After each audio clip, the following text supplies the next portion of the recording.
Welcome, folks, to the Neo4j Twitch channel. My name's Will.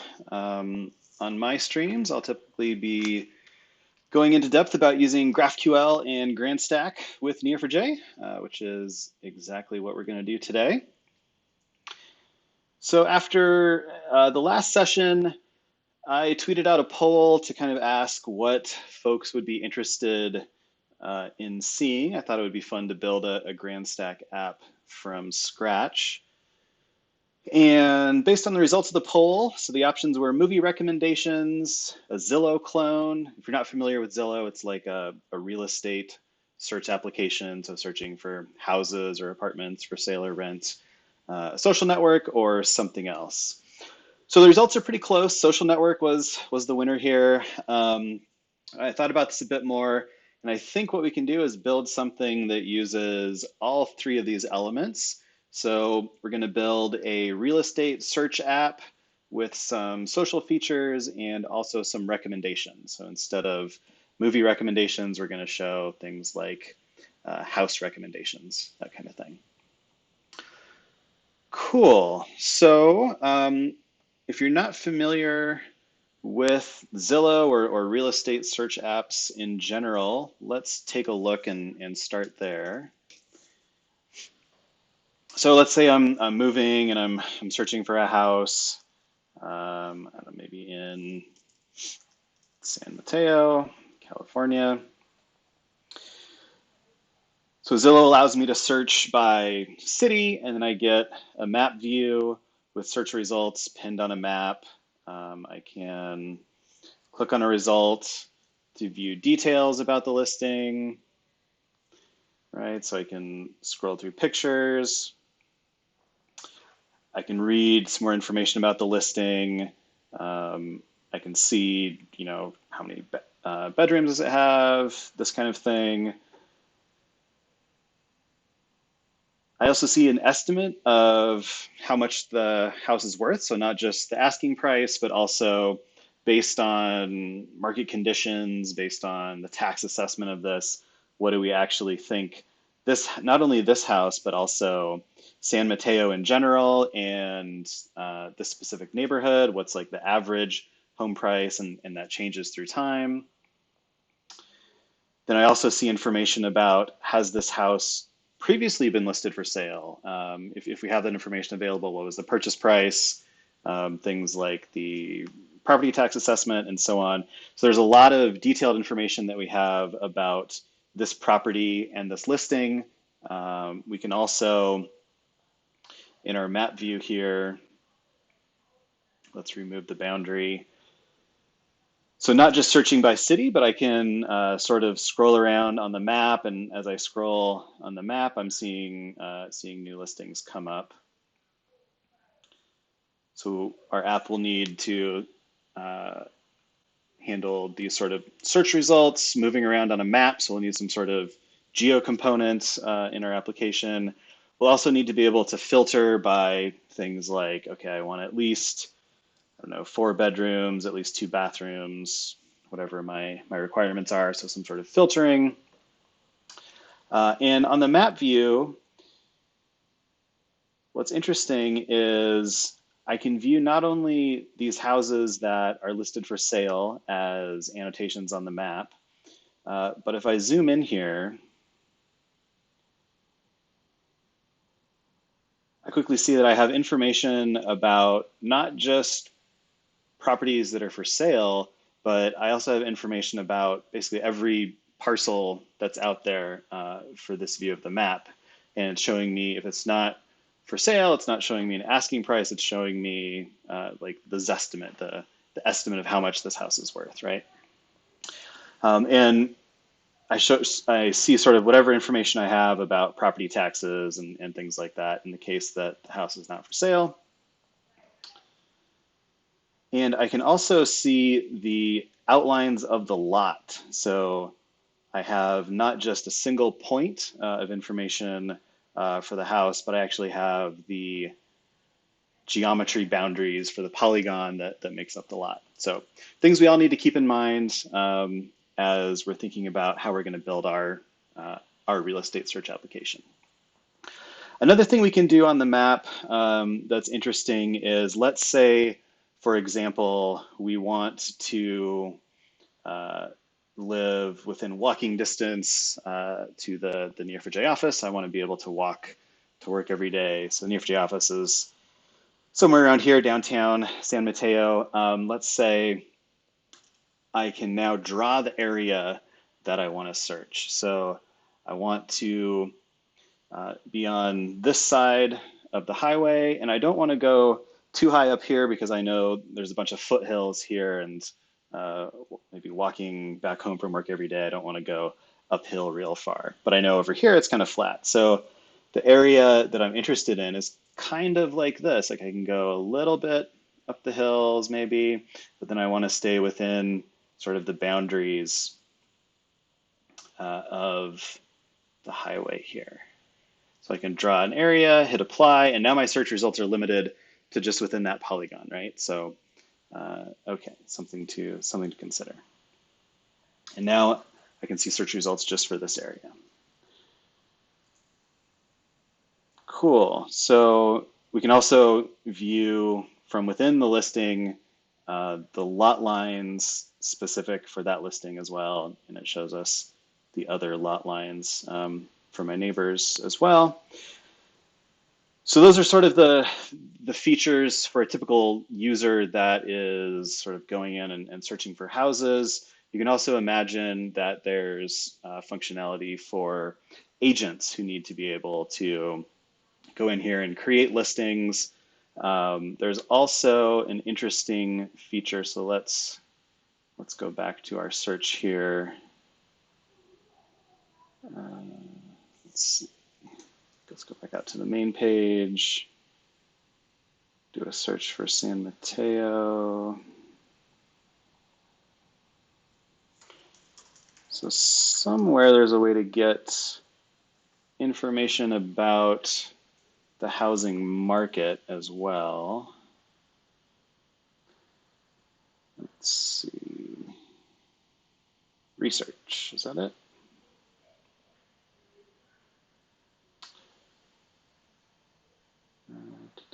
Housing data.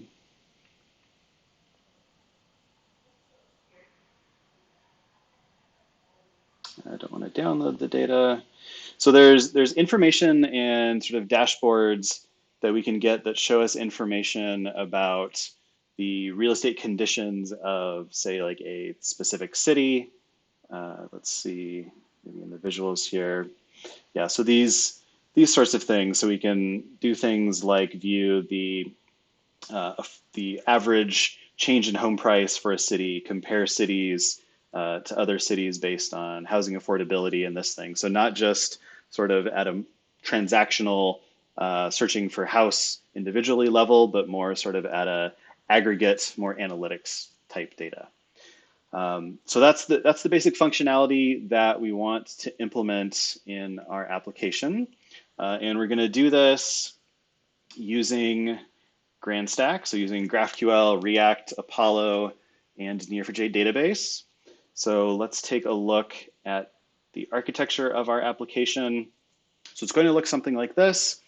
We have a Neo4j database that we're going to be storing our information in, our information about property listings and users, but also since you saw that we had information about basically all of the parcels within our search area, we also need to have some information about sort of a base map layer sort of to think about. So anyway, so we'll have Neo4j as our database. On top of Neo4j, we'll have a GraphQL API that will expose this data and queries to our React application, which is going to be the front end. So the front end will be a React application. We'll use Apollo client and Apollo server to help build our GraphQL API. And then for integrating with Neo4j and GraphQL, we'll make use of this Neo4j GraphQL JS library, which will help us generate database queries driven mostly from GraphQL.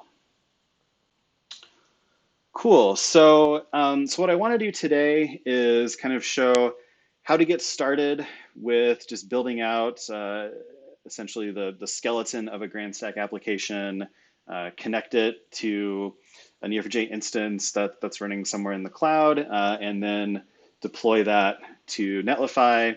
And then if we have time, I want to sort of dig into what is our graph data model going to look like for this application. Talk a bit about the graph data modeling process, like what informs that, how do we sort of go about creating that graph data model, and why is that important?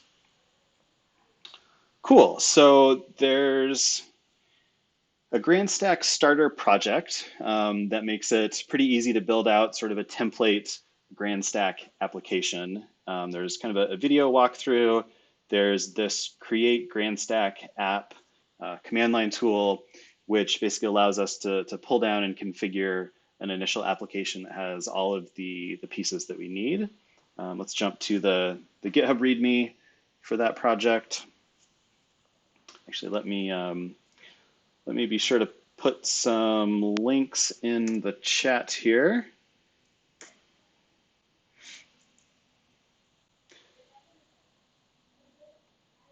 Cool, and drop in the link for the GitHub project. So basically, the GRANDstack starter and the Create GRANDstack app CLI tool pulls down the starter and then allows us to configure it, pointed to some Neo4j instance. And then we have sort of a skeleton React application with a few components and GraphQL queries that query our GraphQL API. So inside the GRANDstack starter project, well, first of all, at the root level, we have some npm scripts for starting both the API and the React application. For building it, there's some scripts for different deployment target builds for Netlify and for Versal, for example. We have global ESLint and prettier configs for code formatting and linting and things like that. Then in the API project, so this is a Node.js GraphQL API application that uses Apollo server and Neo4j GraphQL.js to build our GraphQL API. It has a .env file that has the configuration for the API. So things like what Neo4j database do we want to connect to? Do we want to use an encrypted connection? Where do we want to serve the GraphQL API? What port do we want to listen on? These kind of things.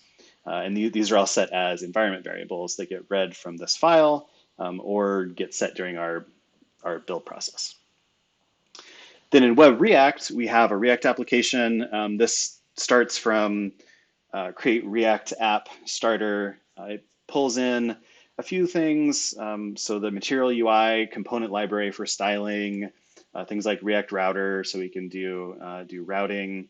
And then it has some example components that use Apollo client and React hooks to fetch some data.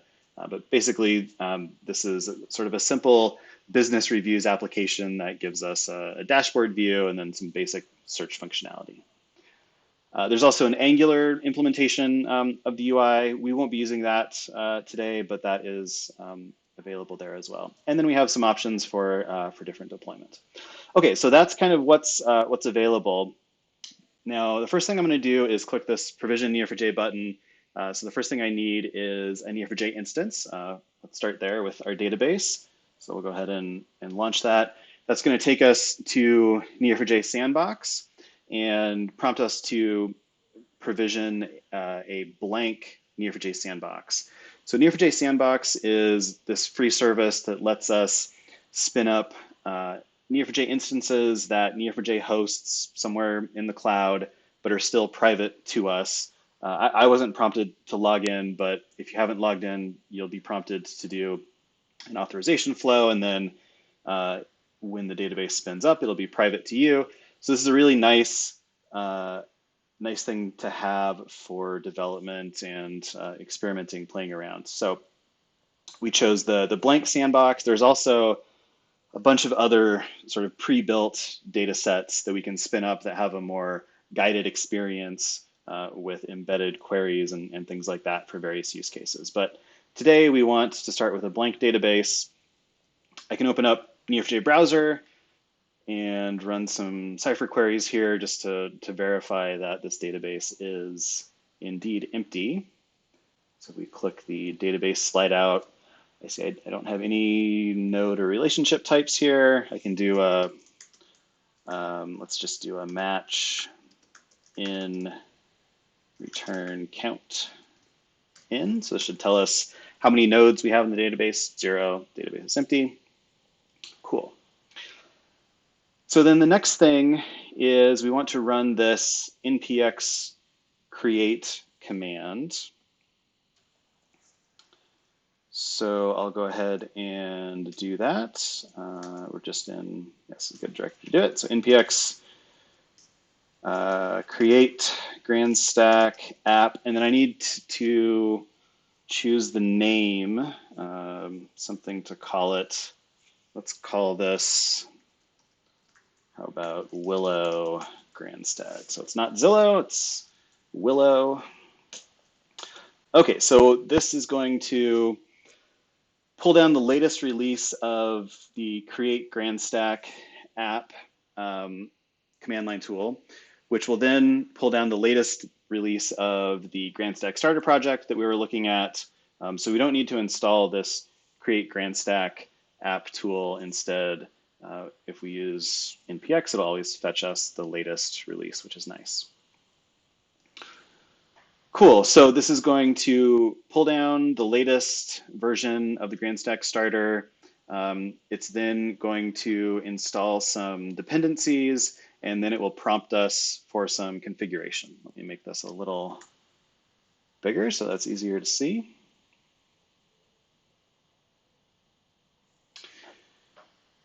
Okay, so now, now we're installing our dependencies. So the first dependency it installs is the GRANDstack CLI.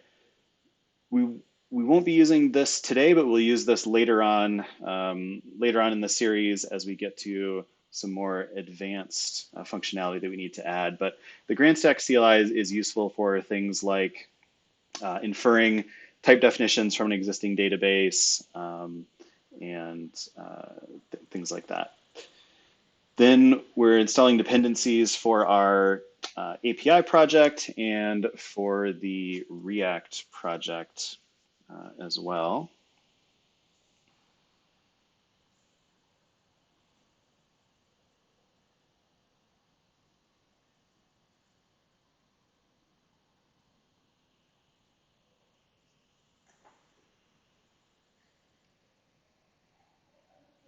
And I should mention you can use this Create GRANDstack app tool with either npm with npx or also with Yarn. Yarn has a different convention that it would be Yarn create GRANDstack-app, but it's designed to work with either.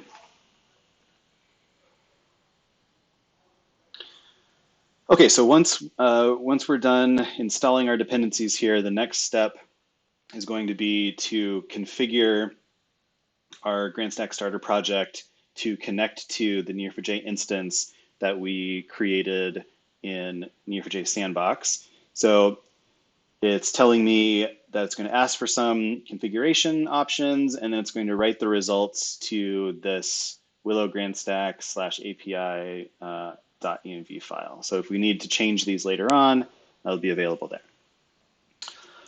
Cool, so the first thing I'm going to do is jump back to Sandbox. In connection details, copy the bolt URL. So that's the connection string that the driver will use to connect to the database. Do we want to use a encrypted connection? No, we're not set up for an encrypted connection with Neo4j Sandbox. The Neo4j user, if we check, is going to be Neo4j, and I'll go ahead and copy the password. Cool, so it says we can cd into Willow GRANDstack and do npm run start. And this command will start both our GraphQL API and the web React project. So it says our GraphQL server is ready, and it looks like the React web server is still working. So let's take a look at our GraphQL API. So localhost 4001/GraphQL. Okay, so we have GraphQL Playground, which is kind of like a query workbench and documentation viewer. Since GraphQL APIs have this great feature of introspection, we can view all of the types and the data available in our GraphQL API. So we can see for our queries, which these are the entry points to our API, we have things like users, so searching for users, and then we see users have recommended businesses as well as some other properties. We can see that users review businesses. So this is the schema that comes with the GRANDstack starter project that is sort of a business reviews data model. So we have information about users, the businesses they've reviewed, and that kind of thing. Okay, so let's run a query. Let's just search for users. So what all the users, and then fetch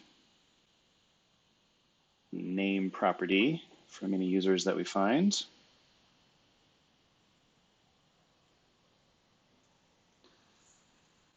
And this should be connecting to our Neo4j Sandbox instance.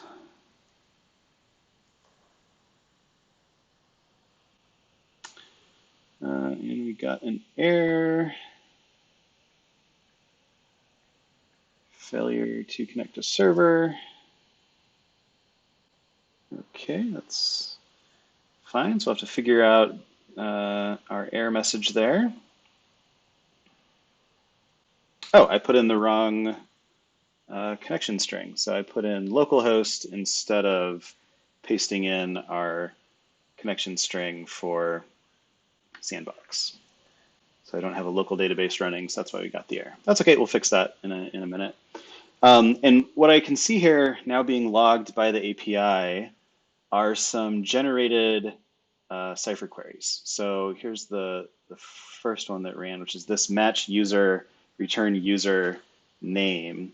And what's going on there, so in GraphQL Playground, we ran this query, user name, and this now by Neo4j GraphQL.js in our GraphQL API is being transpiled into a Cipher query and then sent to Neo4j. And in this case, this is the generated Cipher query.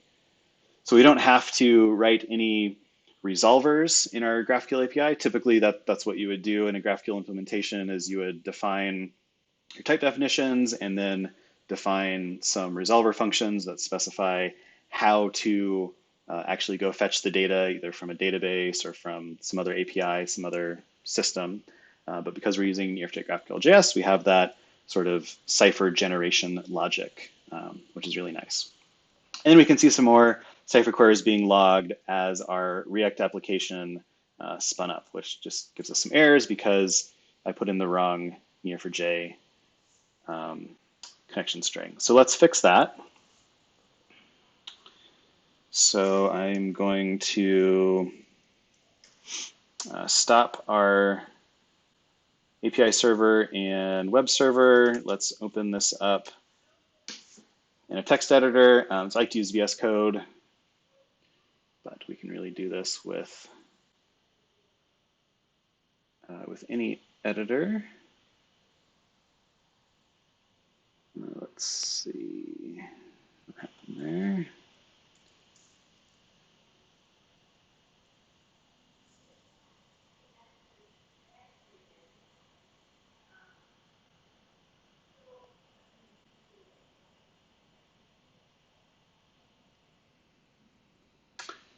Yes, code is complaining about something. Let's try that again. There we go.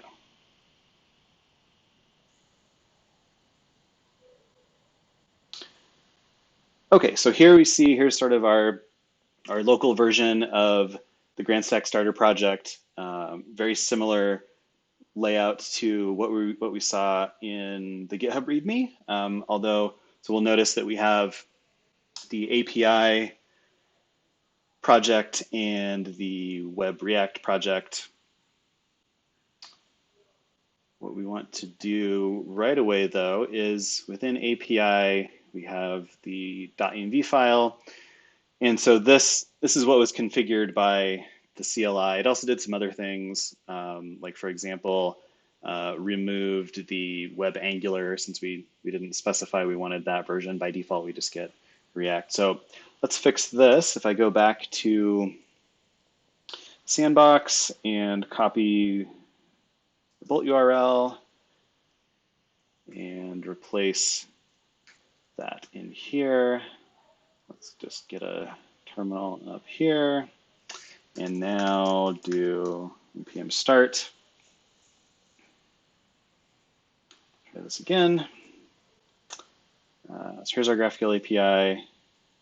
Now we should be connected to our Sandbox instance. So now when I run user name, I get back, make this a bit bigger, easier to read. I get back just an empty user array. Why? Because there's no data in the database. It runs that Cipher query, which we can see that's logged here. It runs this Cipher query. It returns nothing because there's no data in the database. So one thing we can do, and this is explained here in our output, is that we can seed the database with our sample data with our business reviews application. So if I go into API, I can do npm run seeddb. And what this is going to do is execute some GraphQL mutations against our running GraphQL API to create a bunch of data. You can see in the background the Cipher queries that it's running for creating our sample data in the database. So now, if we run this, we see we get back some usernames. And if we go back to our database in Neo4j browser, we see we have 36 nodes. Let's make that a bit bigger. Do call db schema visualization. And we can see, yep, here's the data model. So we have users ready to review that review a business that are in a category. Okay, cool. And now if we look at our React application, yep, now we have our dashboard loaded. So here's a component that's showing us the distribution of ratings. We found a total of 4 users. We can go in and filter for users by name. We can do ordering in our results. Cool, so that is a good starting point for our real estate search app. What we want is now to figure out how we can make some changes to start converting this this project into our Zillow clone. Before we sort of dive in to talking about data modeling and what our data model is going to look like, let's see how we can get just our starter version deployed somewhere, just so we have that posted out there.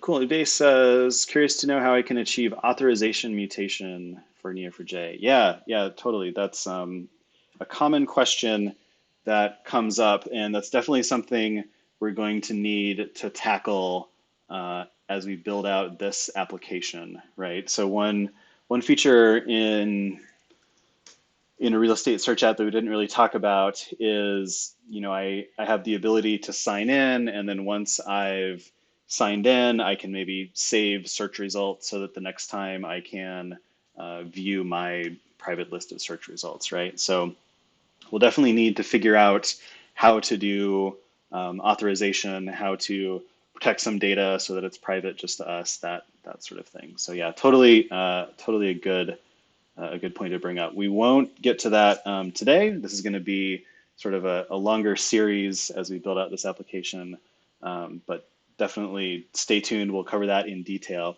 In the meantime, there's, if we search the GRANDstack docs here for authorization, there's a bit, you've probably seen this already in the docs, about some options for doing authorization with GRANDstack. There's also, I think in the blog, the blog.grandstack.io, we have kind of a more tutorial style example. Yeah, authorization. So what we do for authorization, I guess I'd say, first of all, GraphQL itself is not very opinionated about authorization. So there's no sort of built-in authorization functionality in GraphQL. It's sort of there are many different ways to do that, and leaves it sort of up to the person implementing the GraphQL API to choose the method of authorization that they want. But in GRANDstack and the Neo4j GraphQL.js, we have some features that we expose to make it a bit easier to implement authorization and authentication in your application. So let me paste in this blog post into the chat as well. So what we do for authorization in Neo4j GraphQL.js, let's find an example in the blog post here. This is talking about sort of different options as we expose authorization-specific schema directives. So we add some schema directives that you can then use to annotate your types. So a schema directive is sort of an annotation in your type definitions that indicates that there should be some sort of custom logic that happens on the server. So we can, say, for example, add the is authenticated schema directive to the user type. And now this means in order to query the user type in our GraphQL API, a request needs to be authenticated. And similarly, we can then say, okay, someone needs to have a certain role. If you are an admin, maybe you can see a business's address. If you're not, then you can't see it. And then for things like mutations, so when we're talking about not just who can see information, but who can be able to create, update, or delete certain types of information, we have a scope directive. So in this case, we're restricting the create business mutation to just users with the user right scope. And we work with any JWT provider to make this happen. So, so JWT is a JSON Web Token that basically allows us to cryptographically embed some of these claims, is what they're called. So things like roles and scopes. So basically, when we're setting up our GraphQL API, we just pass in and specify some environment variables that are specific to the JWT key that we have.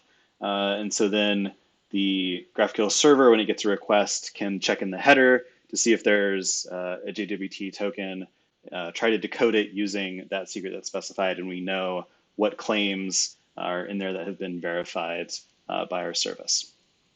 So this example uses auth0. There's a link to the code for the demo as well, which I'll drop in the chat as well. Cool. So hopefully that is helpful to give you some pointers for things to look at. But we will definitely maybe in the next couple of sessions after this one, we'll have to tackle this problem. But yeah, definitely something to be aware of. Cool. Okay, so we've now correctly configured our GraphQL API to connect to our Sandbox instance. We're able to run queries in GraphQL Playground against it. We're able to run our React application that hits our GraphQL API and gives us this sort of dashboard view. So cool, that's a good place to be at this point. What we said we wanted to do next was to deploy our GraphQL API and the React application somewhere so that we can maybe share this with, I don't know, tell my mom that I built a web application or something, share it with other people on the team, that sort of thing. So to do that, we're going to use Netlify. If we go back into the GRANDstack starter README, we can see these deploy buttons, which are actually pretty cool. They allow for sort of one-click deployment of the project to these services just from the README, which is fun. But we already have sort of the version locally that we're working on. If we look in the deployment section, we have some options for Netlify and for Versal as well. Let's do Netlify today. So with Netlify, what we want to do is connect a Netlify build to a GitHub repository. And then anytime we push changes to that GitHub repo, Netlify will pick that up and will then build and deploy our application. And this is really, really useful because we can do things like open a pull request that has potential changes, and Netlify will build like a preview build of that won't replace the production deployments, but then we can sort of test it live, and then if that looks good, then we can merge it in. So that's a really, really helpful workflow to have in this iterative development. So first, though, we need to push our project up to GitHub. So let's go github.com/new. So we'll create a new GitHub repo. We'll call it Willow GRANDstack, real estate search application using GRANDstack. Cool, we'll make this public. Create the repo. I'm gonna copy this line and jump back here in our terminal. We'll create git repo. Let's add everything. Let's do a git status just so you can see exactly what we're adding here. So we're adding some of our ESLint and prettier config. We're adding our API project. We're adding the web React project, which has a handful of components. Yep, looks good. Initial commit. And we'll connect this to GitHub and push it up.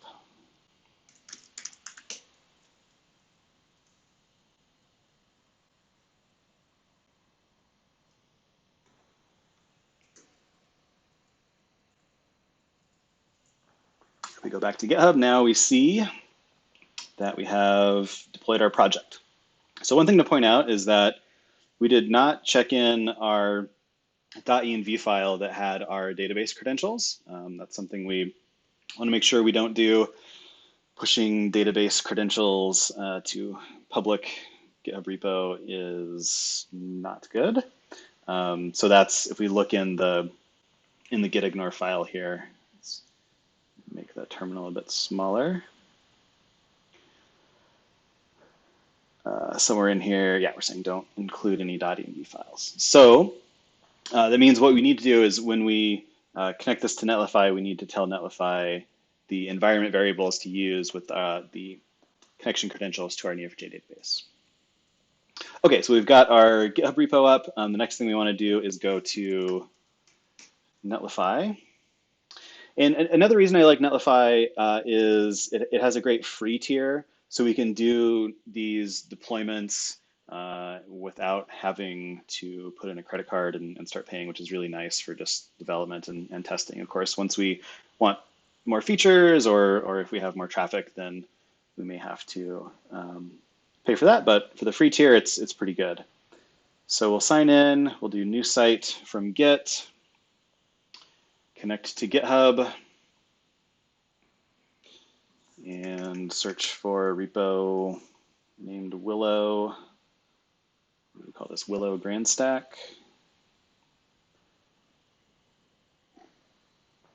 Cool. So included in the starter are the build configurations, the build commands specific to Netlify. If we look in the repo, we'll see a netlify.toml file. So this just sort of has information about how to build this specifically on Netlify. We'll talk about how that works in a second. But before we can hit the deploy button, we need to add 3 environment variables. So it's exactly the same as what we had in our .env file. We had what, a Neo4j user, a Neo4j password, and a Neo4j URI. So the Neo4j user is Neo4j. The password, let's jump back to Sandbox, get our password. And the URI is this bolt connection string. Cool, so we'll mash the deploy button. And so now for the initial deploy, this is going out to GitHub, pulling in our project and running that build command. Now, there's 2 different projects in here, right? And we need to deploy both of them. One is we need to deploy the GraphQL API, and we also need to deploy our React application. So React is fairly straightforward. That gets built and then served out over Netlify's CDN as static content. But our GraphQL API, that's a Node.js web server that's serving a GraphQL endpoint that's connecting to our database. How is that going to work in Netlify? Well, with Netlify, we have these things called functions. These are AWS Lambdas that we can use in Netlify in our build. So Netlify, you can think of the Netlify function feature, you can think of as having a nice developer experience wrapped on top of AWS Lambdas that takes care of a lot of the sort of configuration and deployment if we were using AWS directly. So the way this works in the starter, if we jump back to our code, look in API. Well, first let's talk about the case when we're running this locally, since I guess we haven't really looked at that code yet. So when I run npm run start, or just npm start, when I run that, it's starting our GraphQL API by running essentially a Node.js web server locally, essentially from this index.js file. So let's take a look at this. So first of all, we're pulling in some GraphQL type definitions. These are specified in this schema.graphql file. And we'll talk a bit more about the details of this, but essentially what we're doing here, you saw in our API, we were searching for users and then grabbing the name field. But with GraphQL, we define the types in our API, all of the fields that are available, how they're connected. That's where the graph part in GraphQL comes in. What is the data graph that we're talking about? So this comes pre-configured with type definitions for the business reviews applications. We were defining all of the types. These map to node labels in Neo4j. So when we say type user in the property graph model, we're mapping this to nodes with the label user. And then these fields get mapped to properties on the node. We'll talk about how we can do relationships and properties on relationships and so on later. The other thing we can do here, we were talking about GraphQL schema directives earlier when Uday asked that question about how do we do authorization. So We have a couple of other schema directives that we can use in GRANDstack. Actually, let's jump back to the docs, since I just want to mention schema directives. Drop this in the chat too.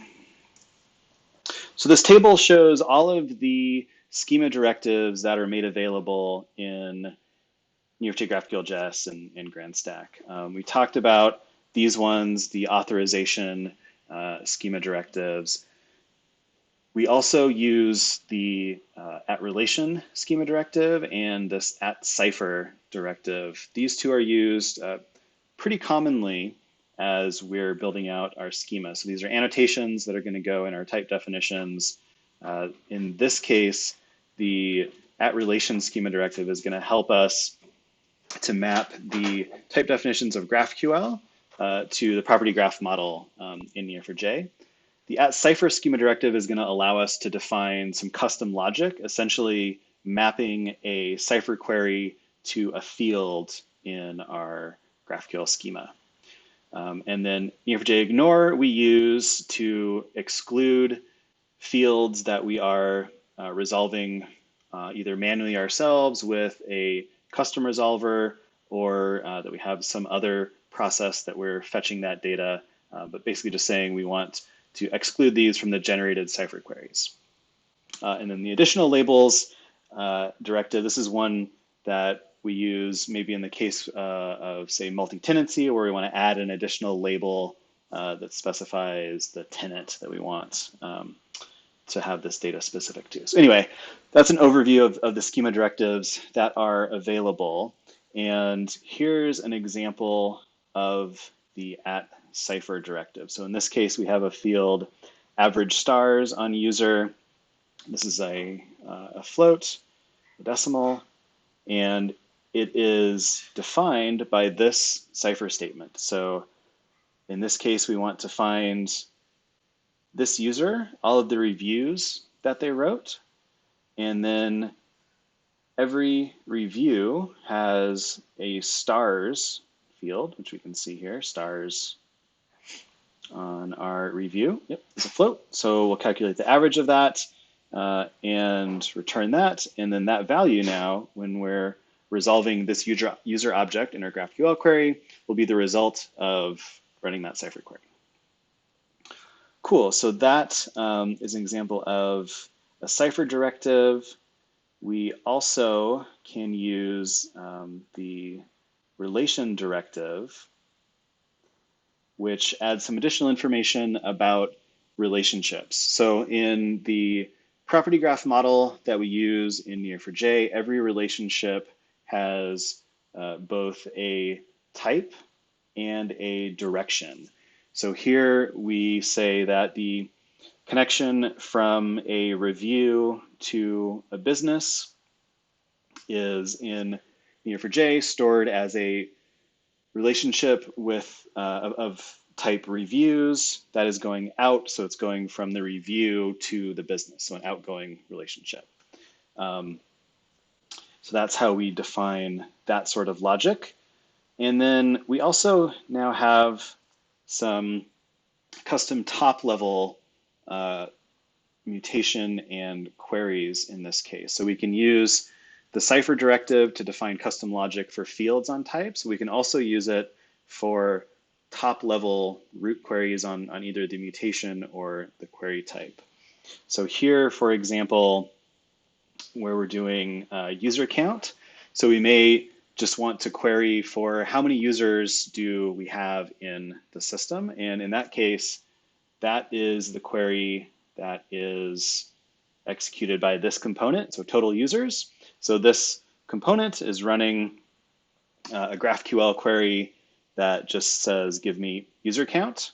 And then that is then executing this Cipher query to just give me the count of users. Cool, so that's sort of a quick crash course in GraphQL type definitions and how we define those with Neo4j GraphQL.js. We can also generate these from an existing database, which we'll take a look at maybe in the next session as well. Okay, so what I wanted to talk about is how our GraphQL server runs, right? So jumping back to index.js. Okay, so that's our type definitions that are imported. We then import Apollo server. This is a really nice library from Apollo that makes it easy to spin up a local GraphQL server, in this case using Express. We pull in the Neo4j driver, so this allows us to execute Cipher queries against Neo4j. And then from the Neo4j GraphQL JS library, we pull in make augmented schema. And make augmented schema, this is the function will pass our GraphQL type definitions to, actually right here.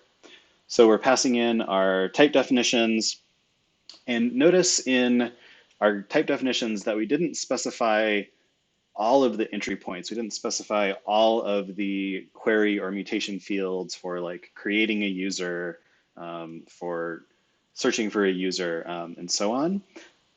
We just defined the basic types, and the only query and mutation fields that we added were ones where we had some sort of custom logic going on. So what make augmented schema is going to do is going to take our GraphQL type definitions and add an entry point for each one of the types. So if we have a user type, it's going to add a user field on the query type so I can search for users. It's going to add filtering so I can search for users by name or within some, I don't know, maybe range of the date of their creation, something like that.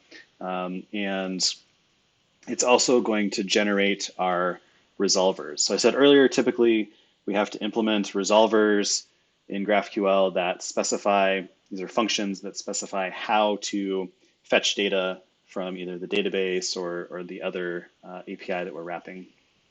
But with make augmented schema, we generate those resolvers automatically, so we don't have to specify how to fetch that data from the database. And that generated API is configurable. We saw some of the ways we could do that with the schema directives, but we can also pass in a configuration object. In this case, we're excluding this rating count payload from the augmentation process. But there's some other configuration options as well, which I might talk about. Okay, then we create a Neo4j driver instance, reading in the connection credentials from our environment variables with fallback to sort of local defaults. We then go through an initialize database step. So oftentimes we want to make sure that we have maybe database constraints or indexes that are online before we start our API. So we may have constraints that say user IDs need to be unique, that sort of thing. So in this case, we're using this APOC schema assert procedure, which is just going to make sure that we have constraints on the things that should be unique. So user ID, business ID, review ID, and category name. Make sure those are constraints are online before starting the API.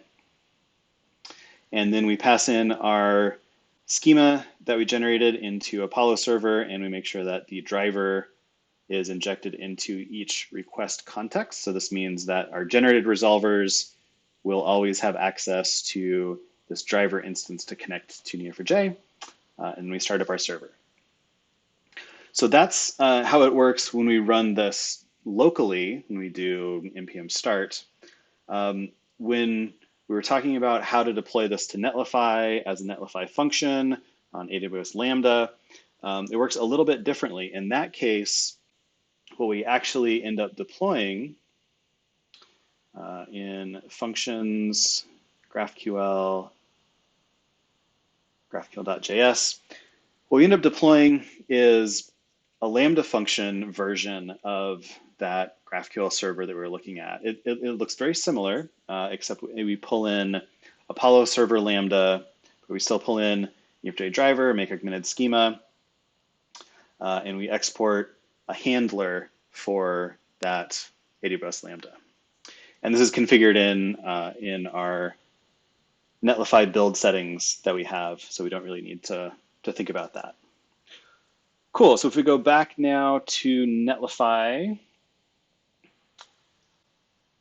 we can look at the build output. So this just says that, yep, everything built. We deployed your React app, we deployed your function, and we get a URL specific to our deployment.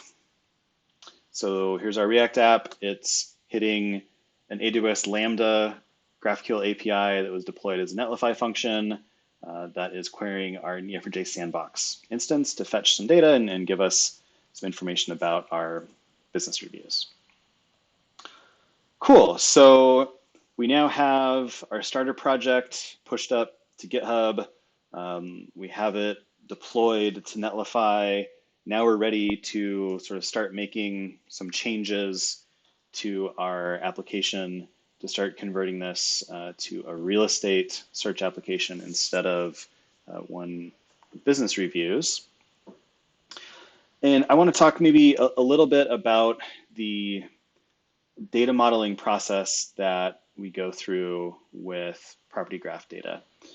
And typically where I like to start is to start with the requirements of the application. So if we go back to looking at Zillow and sort of approach this from the point of view of the users. So as a user, I want to search by city to view search results. So go through sort of defining these requirements for our application. And once we have those, then I like to identify, okay, what are the entities that we've identified? Things like user, a listing. Those become the nodes in our model. And what attributes do I have? Those become the properties. How are they connected? Those become the relationships. And what I like to do is use the arrows tool, which I'll drop a link to in the chat. Arrows is a property graph modeling tool. It's fairly simple, but it's really useful and powerful. So it allows us to create these graph models. So a user, I don't know, might have an ID and a name. We have listings that maybe have like a listing ID. Maybe it has an asking price. A listing is also going to be maybe in a city.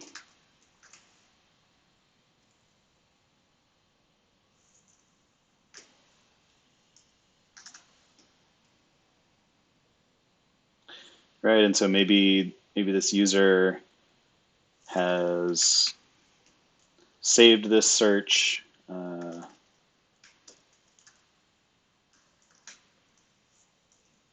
into their saved search results at a certain time, maybe something like that.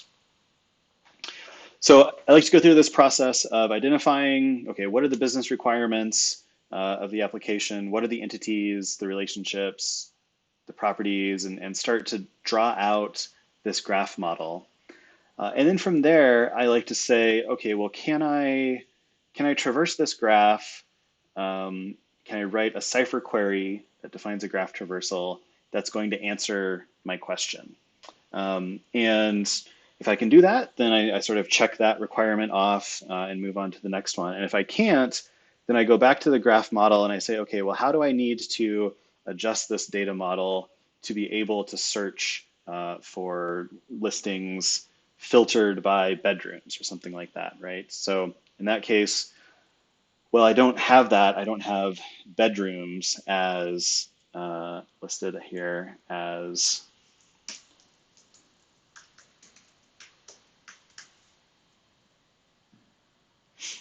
a property.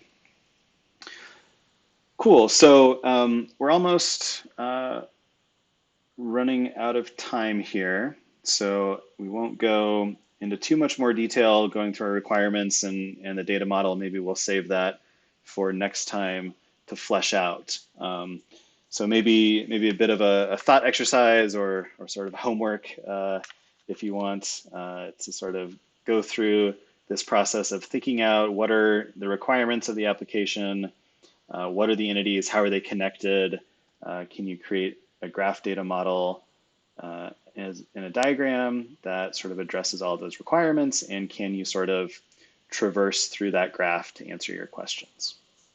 So we'll pick up there next time.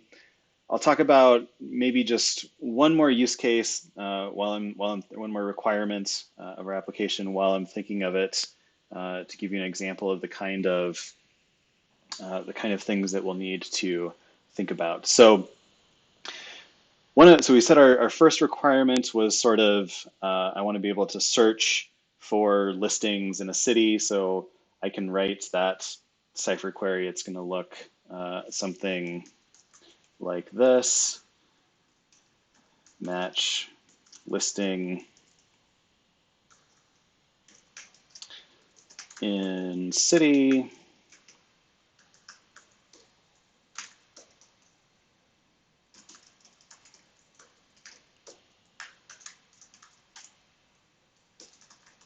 Right, it's going to look something like this. And I'm going to start here at the city and find my listings. Now, one other requirement is I want to, for a property, view all of the previous listings, right? So, like for example, let's pick a house at random here. So we can view the information about the listing and the house, but if we scroll down, we can see price history. In this case, it looks like we don't have information about previous listings, but typically we'll see, this house was listed 5 years ago and it sold for this price and so on. So now if I go back to my model, the requirement is for a property, I want to view all of the previous listings. And in this case, I can't really answer that question by traversing this bit here because, okay, I might have like multiple listing nodes, but how am I sort of associating them with a property? So really what I want in that case is I want maybe a property or maybe a parcel node. And in this case, this is going to have the information about the property itself. So this is going to be things like, what is its address? What is its location? That's going to be a latitude and longitude. But remember, we also saw things like the boundaries of the parcel, so the polygon. So in that case, it might be a list of points that's defining a polygon. So things like that, we want to extract out into a property node. And then and let's give it a name here. Let's say listing is, I don't know, listing of the property, perhaps. We can refine this a little bit. But now a property might have multiple listings, right? So we'll have like a created at, date time. Let's add that here as well.